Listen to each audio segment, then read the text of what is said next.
Hello, you lot. How you all doing? I thought I'd just say hello to you. I've got the old MP9 sitting here on the bench. Gonna start it up to make sure it's all right. Because in the morning I plan on just going and having a little blast with it, hopefully. I've got these 3 glow starters on charge. They've been on charge for most of the day now, so they keep going flat. Out of all of these glow starters that I've got, none of them seem to be able to hold much of a charge, unfortunately. So I'm just going along with it. Eventually I'll get one of those ones that you attach to a battery like a LiPo or something, but they're about, what are they, 20 odd quid, so that's going to have to wait. It's as simple as that. So anyway, I got them on charge, went out and had a bit of bad luck today. You will have already seen, or you may be seeing a video soon about what happened. Basically went out and took 2 Nitro cars and they both broke before I'd even started them. So that was a bit of a waste of time, but that's just the way that it goes sometimes. So yeah, I've got to go and pick my shopping up in the morning, and I thought, right, I'll take a bit of a detour on the way and spend half an hour giving this a little blast around. The footage that I got previously, I deleted it by accident, by mistake. I didn't even realise. I've got the engine unboxing video. I've got the installation of the engine, which I was quite pleased with because I'd filmed loads of little details. Literally loads of little details, and I had music over it, and I was really pleased with the video. I thought it really come out well. I was really patting myself on the back over it. And then I just deleted the folder with both of those videos in and the video of running the car, like after I'd broken it in and tuned it. And I deleted it, and I hadn't realised I deleted it until about a week later. And by that time the recycle bin was emptied, and I know I could go through methods of recovering from the hard drive and all that rubbish. I used to do computer programming, and it's hit and miss.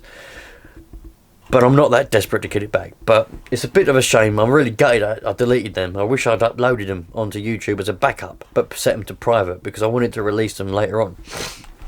Anyway, I didn't. The footage is gone, so we've got no unboxing video, no fitting video, no nothing, unfortunately. But never mind. I will get some footage of this running again, giving a blast around. Hopefully tomorrow morning I'll be able to get a little bit of footage of it, but I'm not going to go down a park. I'm literally just going to go down to an industrial estate and give it a blast around and try and get a nice tune on it, because at the moment it's not tuned very well. But yeah, I'm having a bit of a bad time with these bloody starter boxes. I mean, this is why I come away from them in the first place. I just don't get on with them. I really don't get on with them. It's just, I don't know, they just annoy me, starter boxes. They just do. Like, you put your car on there and then it starts going and you're like, oh. Then you adjust the switch so it doesn't happen quite soon, and you mess around and then the car falls off of it, and it's just, what I need to do is I need to, because they're so much money, starter boxes. They are so much money. I mean, you're looking at like 50 quid or more. Some starter boxes are a couple of hundred. I mean, that is ridiculous money. I mean, but I do need to get a proper, decent quality starter box before I decide again that I don't like them. But unfortunately, I want to play around properly this time with race engines, and you can't get pull starts or roto starts for them. I might be able to retrofit one, but I'm not going to go into that look, I've got one side of the diff which is stuck. It doesn't work very well. One day I'll take them apart and fix them. The oil I got in them has probably all come out, to be honest. There's probably no oil left in them, but there we go. So yeah, I've got to have a starter box if I want to start. Look, see, bloody thing.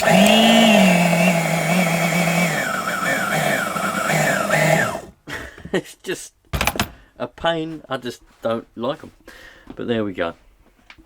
And yes, I will disconnect the battery, by the way, before you say, we can't just disconnect the battery. But yeah, I'm going to invest in a proper, decent quality one, probably in a year or so's time, because at the moment, you know what I mean, everyone's in the same sort of position. It's a bloody struggle at the minute to afford a pair of socks, let alone a starter box that's a couple of £100. But we'll get there eventually, you lot. Hope you lot having a wonderful weekend or week or whenever it is you see this video. But yeah, that's where we're at. So yeah, let's just get this running, make sure that it's alright for tomorrow.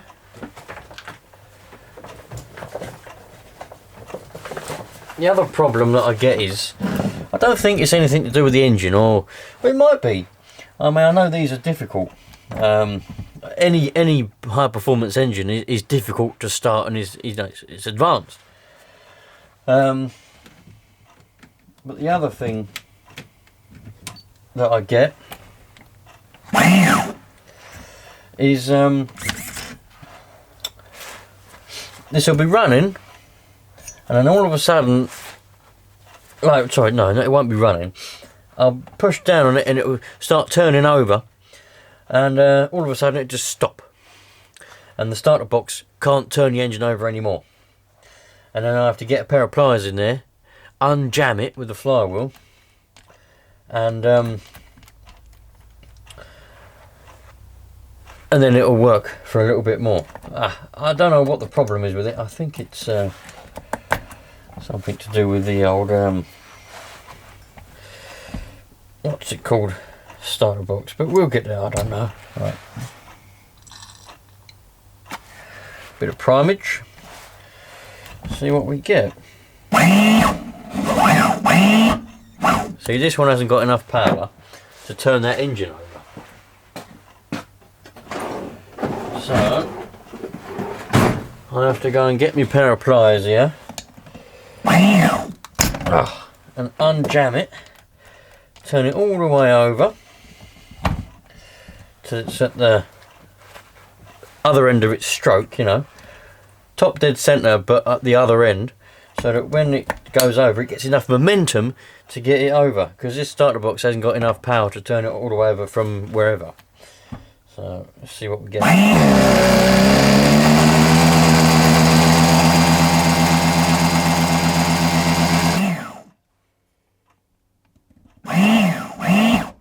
Nope.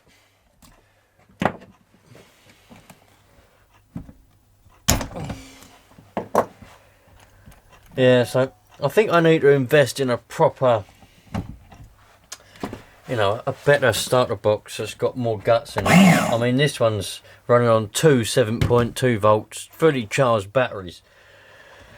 That other one I had was even worse, and this one it's alright, you just got to give it momentum to get going. It doesn't help when that happens. It falls off. Now we've got to unjam the engine again.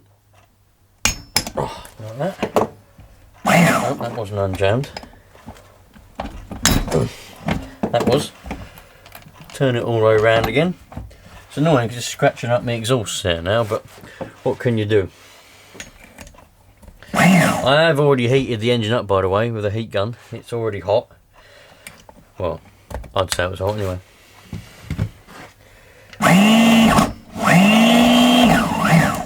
Yeah, seriously at the end of me tether with bloody starter boxes, I'll tell you that now. Seriously at the end. I mean, you don't have this trouble with pull starts. I can tell you that.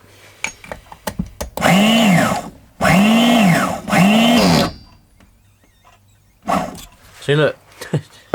Bloody serious, man.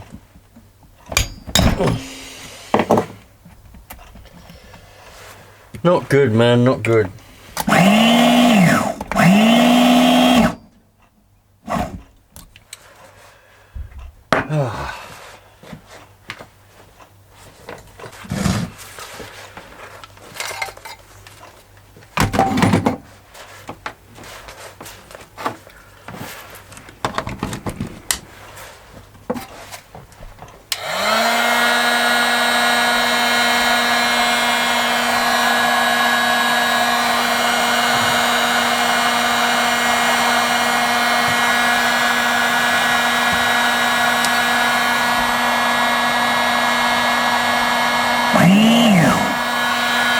I'm eating it up again. It bugs me, man. I can't leave it. I want to take it out tomorrow morning, and I need to make sure that it's going to run. Although I'm right at the end of my tether with the starter box system, you know, and all this kind of stuff, I want it to work. I think it'll be a lot easier once I finally get a starter box with some guts in it. But I'm heating it up again, really hot, and hopefully it'll be alright. Right, let's see.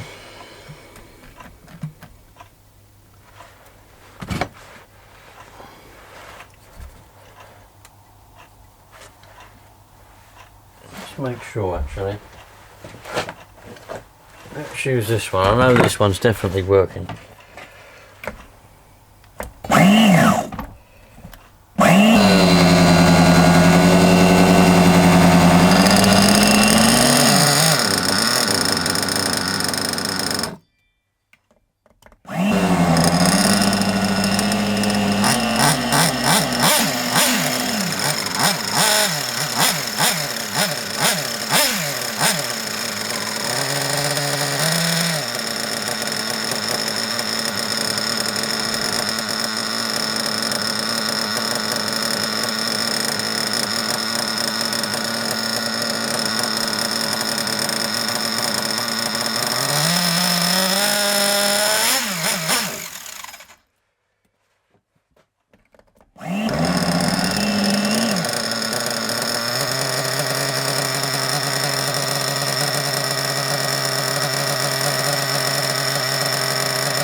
Well, got it going in the end. It took a lot of playing around, but yeah, I don't think it's anything to do with the engine. I mean, I think I just need a better starter box. This has only got a single motor in it, and probably hasn't got. I've taken the batteries out and put them on charge, trying to give myself the best chance tomorrow. Going to charge up my battery for the engine heater, because I'm going to need as much heat as possible for tomorrow. It's going to be quite cold morning, and hopefully we won't have any problems. The problem with the Hyper ST was the battery went flat, and the problem with the Tomahawk was the pull start snapped. But yeah, I'm just getting everything ready now. I've still got these two glow plugs, glow starters on charge. I don't think they're any good, but so a couple of the things I need to invest in eventually, but it won't be yet, but eventually is going to be a starter box that's actually, you know, meant for these type of engines, you know, because a lot of the trouble is, and I know some of you are going to put it in the comments, and you're going to be right, is you know, these engines, they're high performance engines, they've got a lot more compression, so you need a starter box which has got the guts in it to actually turn them over. I mean, any engine is the same, it's meant for performance. I think I've explained this before on other videos. Doesn't matter whether it's a diesel engine, a petrol engine, or a nitro engine. If it's a racing engine, not necessarily a racing engine, but if it's an engine that's built for performance and has got higher compression, they're harder to start. It's as simple as that. But I genuinely think a lot of my problem is massively to do with I just haven't got the right equipment. So something I need to invest in is a better starter box. This is the best one I've got out of the two. So this is the one I'm using, but I don't think it's designed. It's just designed for general, ready to run nitro cars. I don't think it's designed for you know, the sort of performance engines really, so it hasn't really got the guts in it. The batteries are brand spanking new, so it's not those that are the problem. I probably could get a more powerful motor for it. That might be something to look into, getting a more powerful motor, but I'll just make do with it, because it does start it. You just have to really get the engine hot, and you have to get it, like I said, you have to get it at the top dead center, but at the other end of the stroke. so that when you push it down on the little wheel there, it has to go all the way around before it gets to the compression stroke. So it goes boom, boom, boom, boom. It's got momentum then. If it's anywhere else, it'll go and it'll just stop because it can't get past the compression. The little motor can't get past the compression, so you've got to get it going. Once you've done that, you're all right. But that's something I need to invest in for the future if I'm going to continue playing around with these types of engines again. But as I said, that's the reason I came away from starter boxes, because I thought they were just a pain before, and I thought I'd stick with the old ready-to-run engines with a pull start. But there's only so much you can do with them, isn't there? And I love messing around with engines, and I thought, well, let's go back, start playing around with the more high performance ones, and have some fun with those. Especially since Nova have come back and started making new engines, I really fancied giving them a go. So all being well, and I actually make some money this year, I'll be getting myself every one of their engines. All the engines that they're going to make, I want to get one of each, and then just for fun, you know, and compare them and do all that kind of stuff. That's my plan. That's why I started with the bottom. I started with the bottom of it, the bottom of the range, B3. I think that's the bottom of the range. B3, B3O and all that. Pretty sure that's the bottom of the range one. Started with that one, and I'm going to get the next one up, then the B5, then the B5, and keep going until I've got every one of the Nova engines. That's the plan. The other thing I need to invest in is an actual glow starter that works, and I can rely on. Because as I said, I've got all these glow starters, but you can't rely on any of them, even the brand new ones. But that's HSP, so you wouldn't expect to rely on that, I suppose, would you? But can't rely on any of them because they're all so old, and they don't actually hold much of a charge. But we'll get there. We will get there. I'll, hopefully, if I make some money, actually make some money buying and selling the cars, because you know how it is. Go to work for 12 hours a day, one job. Work for about, what do I do? About 8 hours I don't do a day, so it's difficult to work.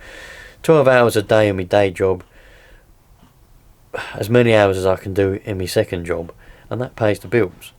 So for any hobbies or holidays or anything like that, it comes out of whatever else I can do. So if I can actually make some money from buying and selling the Nitro cars this summer, I'll kit myself out with some nice Nitro gear, you know. All the money, all the profit will go into this MP9, I reckon. And I'll have a proper nice buggy, because I get more enjoyment out of adding upgraded parts and making it look nice than I actually do using it, weirdly enough. I suppose some people are the other way around, but that's what I get more enjoyment in, putting the upgrade parts on.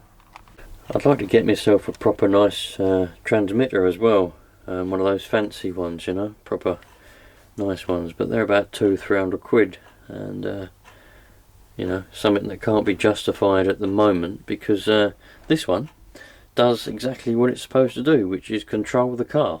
So have no need to spend another £200 on another one of these, which is slightly posher, but it does exactly the same thing, you know. So but that's something else I'd like to invest in one day, is a bit of a more advanced, more precise transmitter. But something for the future, when I become rich, we'll have something like that, I think. Somebody said about don't leave fuel soaked towels or rags lying around in a ball, because they might catch on fire. Well, this is what I normally do. I normally hang them out to dry on the washing line, and then when they've dried, I can use them again. Having said that, sometimes I'm quite bad, and I do forget about them and leave them on the floor in a ball, I must admit, soaked in petrol or diesel, or in this case nitro fuel. And then when I come back in, whenever I'm back in there again, I'll be like, oh, there's that rag, I better hang that up to dry. Of course, if you're going to hang it up to dry in the summer when the sun's beating on it, it's probably, I don't normally do that, try to keep them in the shade. But yeah, I dry them out and use them again. Waste not, want not. I hate being wasteful, and I'll use a piece of rag until it can't be used anymore. Never throw rag away unless it's like full of grease or oil or just can't be used. Speaking of being wasteful, in my free time when I get a bit of downtime, I've been watching YouTube and I've been watching people doing beginner videos like I do. I do some beginner videos sometimes, don't I? But there's a couple of people are advising beginners to take out their glow plugs and replace them with brand new glow plugs, even if the glow plug that's already in their car is working. Doesn't make any sense. The one person that I was watching, and he said, for ease of starting, replace your glow plug for a new one. I thought to myself, hold on a minute, that's very wasteful. I mean, what happens if the glow plug that they're replacing works fine anyway? There's no need to replace it for a new one. It just seems massively wasteful. I don't like it when people tell like other people to do something that's unnecessary and wasteful. I mean, you do a beginner video to help beginners, and beginners don't know what they're doing, that's why they come to you for help. And if you're telling them to do something which is unnecessary and wasteful, and also costs them more money, I can't understand that. That's why I always tell you lot, check your glow plug. If it's working, use it. If it's not working, then replace it because it's not working. Yeah, I just can't understand wasteful people. This is the battery out of the Hyper ST. I've had it on the cycler. It's just a battery charger. I've just charged it and discharged it about 4 times now, and the charger's telling me it's fully charged. I haven't tested it on the tester yet, but it's saying that it's fully charged. I'll tell you what, do you want me to show you how to test these batteries on a multimeter if you haven't got a battery tester? A lot of people don't know this. I mean, to me it's massively obvious, but to someone who doesn't know how, it's not obvious, obviously. So let me just show you how to do it. So you've got your battery, and as I said, this might be obvious to some of you lot, so if you know how to do this and you think, well, you've never done it but it's obvious, I mean, this is very basic stuff. Just bear with me, because there is some people that might not have one of those fancy little testers and for testing batteries, but they've got a multimeter and they want to check their battery. So you want to put it on, I mean, this particular one is automatic anyway, but we've got DC, or you don't want it on AC, you want it on DC voltage. This one's auto, but if you've not got auto function, you want it on just not millivolts but volts, not high voltage. You just want it on volts to measure up to 6 volts. And then you can look at your connection. You've only got 2 wires, and the black wire is the furthest one to the right, and the positive red one is the closest to the left. However, it won't matter if you get the polarity crossed over them with your probes, because most modern multimeters will have reverse function, so it will just say minus 6 volts, for example, if you was to get the polarity around the wrong way. But you must be careful not to cross the probes when you put them on the connections. Don't let the 2 probes touch, because then you'll be shorting your battery out and you could cause some damage. So it doesn't come without its risks, but it can be a useful thing to do, to know how to do this. So just put that probe on there on the positive, and that probe on the negative, and we're showing 6.98 volts on there. Hopefully you can see that, 6.98 volts, which is, this battery is nearly 7 volts, so that is fully charged. So hopefully it'll still say that tomorrow when I test it, and hopefully it'll have its amperage back, and it will actually be able to hold its own, hold its bollocks when it's under load in the car with the servos. Let me just demonstrate. If you was to get the polarity round the wrong way, and you put the negative on the positive and the positive on the negative, the multimeter is clever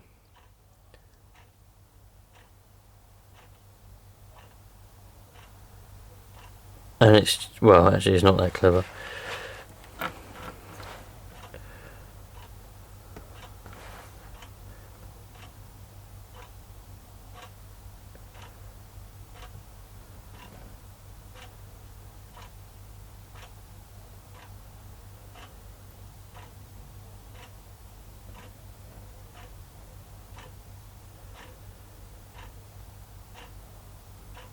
Obviously it just wasn't making a very good connection, I suppose.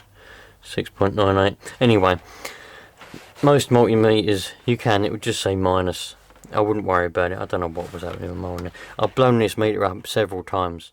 One time I was measuring AC, 430 volts, but I think I accidentally had the probe in the wrong hole. I think I had it in milliamp, whatever I had it, I can't remember now. I think I had it in that one, and I didn't realise I was measuring something else before, and it went pop and loads of smoke come out of it. So now these ones don't work. I can only measure normal voltage with it. I can't use the fused or this one or anything like that, or the temperature doesn't work either now for some reason. So I've obviously blown up the circuit in there. But yeah, one day I'll invest in a proper meter, but for the work I do, this one's perfectly fine.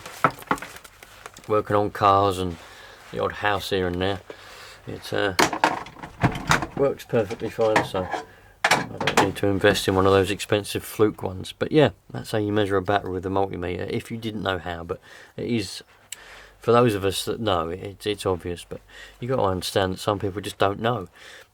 And if someone finds out a useful way of something, you don't need to spend another 20 quid on one of those fancy little black testers like what I've got in the toolbox. You can just use the multimeter you've got sitting in your toolbox. Nice. This little Kyosho's brought up quite a bit of attention. What's loose? Someone said to me in a comment that something's loose. I'm not quite sure what they said. Something about an upright. I've not seen any of those. I'm missing one of the body mount pin things. But yeah, there's a lot of things wrong with this little car that needs to be sorted out, but I'll do that as and when I get the chance. 25%. This was always run on 25% because it's all I used to have for the Savage and the Rush. So this was always run on 25%. Probably is a bit too small. Probably should be run on 16, but it's always been run on 25 and never had a problem. Well, yeah, you could say there is a problem with it now, but I don't know. So yeah, pretty excited to get this going. I can't wait. But I'll have to give it a clean up. I'm pretty sure the rear diff's got a problem with it, and I'll have to take that apart. Hopefully it won't be too annoying. I don't have a lot of luck with diffs, but we'll get that sorted out at some point. And love life. Not quite sure why I put that suspension on the inside. Probably could have put that on the outside and had it going down to there. There must have been a reason why that had to go on the inside. I might change that, put the springs on the outside, have them going down to that one, because you can have either. Look, the screw holes are there for either, and I'd rather them on the outside. I'm not quite sure why I decided to put them on the inside. That seems like a bit of a strange decision for me to do, but I did for some reason. But there we go. That's going to be a slow progress, probably, that one, but we will get there. I've still got to try and find the wheels for it, but I will find them, and we will have a little rally car on our hands at some point. I might call upon someone, if anybody on here watching this is any good at painting body shells. I might call upon somebody to paint me up a nice shell to go on it. Don't know what I want yet, but I might well do that at some point. But that will be probably in the summer at some point, when you know, the financial situation is back to a sensible level. Righto, you lot. I'm going to pack everything up now and take everything back indoors, ready for hopefully tomorrow morning. I should be able to get a good old blast around with the MP9 with any luck. So I shall hopefully see you tomorrow morning, and yeah, have a good evening, and I'll catch you later on, or well, morning, day, whatever it is, whenever you're watching this, evening, whatever. And I'll catch you later on. I hope you enjoyed just chilling out with me, and nothing particularly exciting, having a little chat, and yeah, ciao for now, you lot. And I know you lot are going to take the mickey out of me for the palaver I had starting up that MP9 earlier on, but take the mickey, go for it. And what do they say? What's them words? Sticks and stones may break my bones, but words will never hurt me. Ciao for now.